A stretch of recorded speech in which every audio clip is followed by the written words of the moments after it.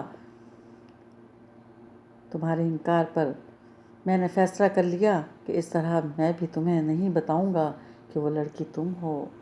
وہ دوبارہ کھانے کی طرف متوجہ ہوتے ہوئے بولے، شاید میں نے یہ اندازہ کرنے کے لیے ہی تم سے پہلی ملاقات میں وہ سوال کیا تھا کہ تم اس کے دل کی کیفیت سے کس حد تک واقف ہو، جبکہ میں جانتا تھا تم مانور تھیں اور تم ہی اس کے لیے اتنی پریشان اور سرگرداں ہو سکتی تھی جیسی پہلی ملاقات میں تم نظر آئیں۔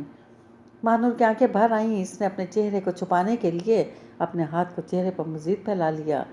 کچھ حقیقتوں کا انکشاف اگر موضوع ماحول اور موضوع وقت پر ہو تو انسان کو اپنی زندگی میں ہر طرف پھول ہی پھول کھلتے نظر آتے ہیں، لیکن وہی خوشگوار حقیقتیں ببول اگا دیتی ہیں جو ایسے وقت اور ایسے ماحول میں منکشف ہوتی ہیں جب دل کی بستی بنجر، ویران اور خشک ہو رہی ہوتی ہے۔ میرا دل تمہاری لا علمی اور غلط فہمی کو دیکھ کر چاہنے لگا کہ تمہیں محبت بلکہ ساتھ کے الفاظ کے مطابق عشق کے اس اظہار سے بچا لوں جو تمہارے دل میں پھول کھلانے کے بجائے ببول اگا دے۔ تم سے دوسری ملاقات حیرت انگیز تھی۔ تمہارے انداز، اعتماد اور تمہارے لہجے کی پیورٹی نے مجھے حیران کر دیا۔ 36 گھنٹے پہلے تم ایک ہاری ہوئی، دل شکستہ لڑکی نظر آ رہی تھی۔ اس انکشاف نے صرف 36 گھنٹوں کے اندر تمہیں سر تا پا بدل کر رکھ دیا۔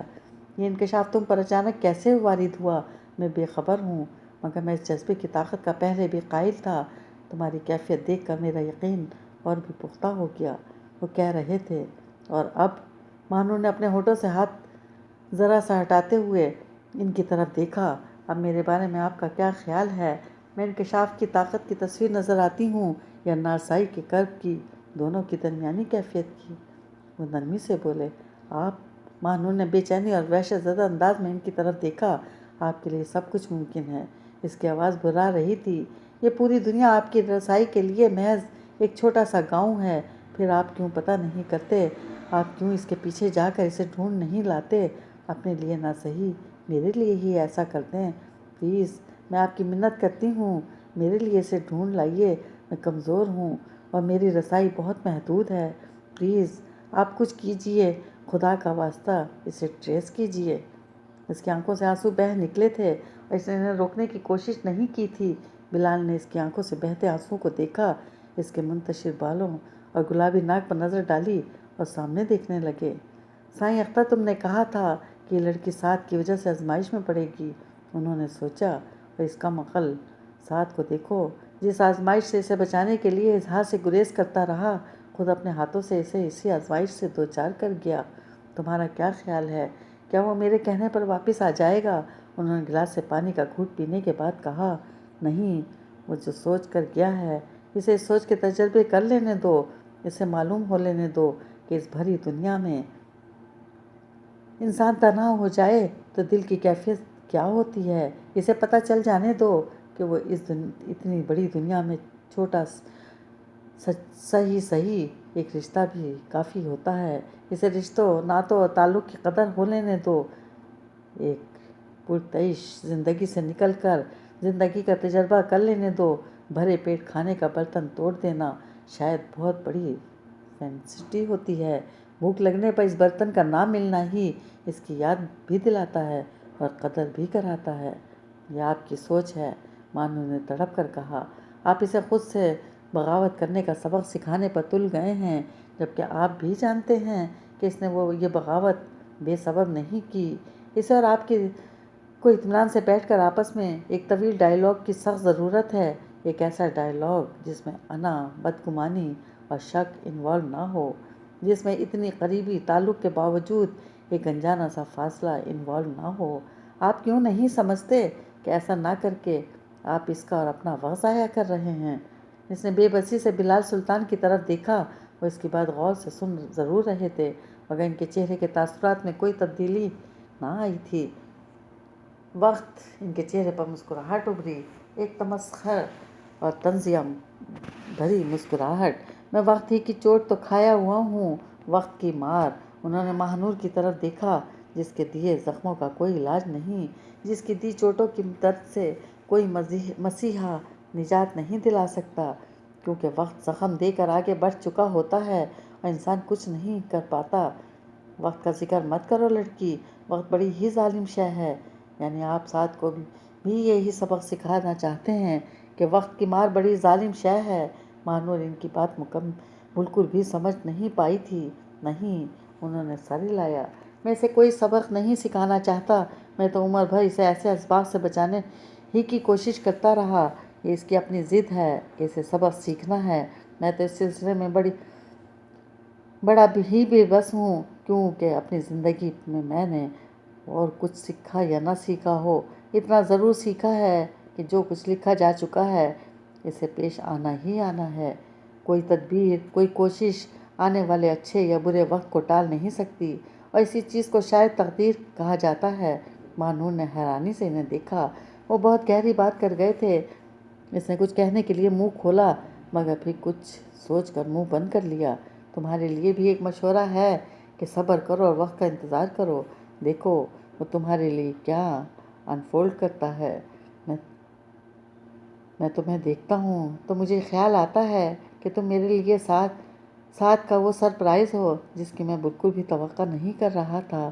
وہ کیسے؟ مانو نے بے اختیار پوچھا۔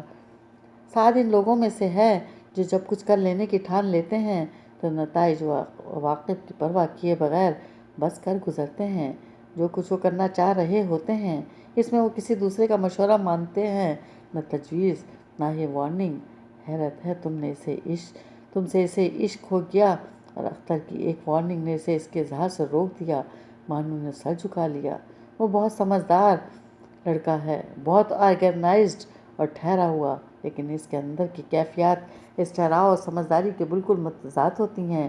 اس کے عمل میں بظاہر وہ بے چینی اور بے قراری نظر نہیں آتی جو اس کی روح کو بے قرار کیے رکھتی ہے، اس لیے وہ زندگی کو آرگنائز طریقے سے گزارنا جانتا ہے۔ جو بات اس کے ذہن میں ایک بات سما جائے اس پر عمل اس نے ہر حال میں کرنا ہوتا ہے۔ ہاں، عمل کرنے کے لیے وہ اپنے دماغ میں 2-3 طرح کے پلان ترتیب دیتا ہے۔ جہاں پلان اسے چلنے کا امکان کم نظر آتا ہے وہاں فوراً پلان بی اختیار کر لیتا ہے۔ وہ نہیں تو پھر اس سے اگلا یا پھر اس سے اگلا پلان اپنی سوچ کو عملی جامہ کسی نہ کسی طریقے سے پہنا کر چھوڑتا ہے۔ مگر تمہارے سلسلے میں اس نے مجھے حیران کر دیا۔ اس نے تمہارے لیے اپنے جذبے کو محبت کے بجائے عشق کا نام دیا ہے، تو میں سمجھ سکتا ہوں وہ عشق کس درجے کا ہوگا، لیکن وہ اس احساس، اس جذبے کے ساتھ تم سے ملتا رہا اور پھر بھی اظہار سے گریز کرتا رہا، تمہیں خود سے اور خود کو تم سے بچاتا رہا، محض اختر کے وارن کرنے پر۔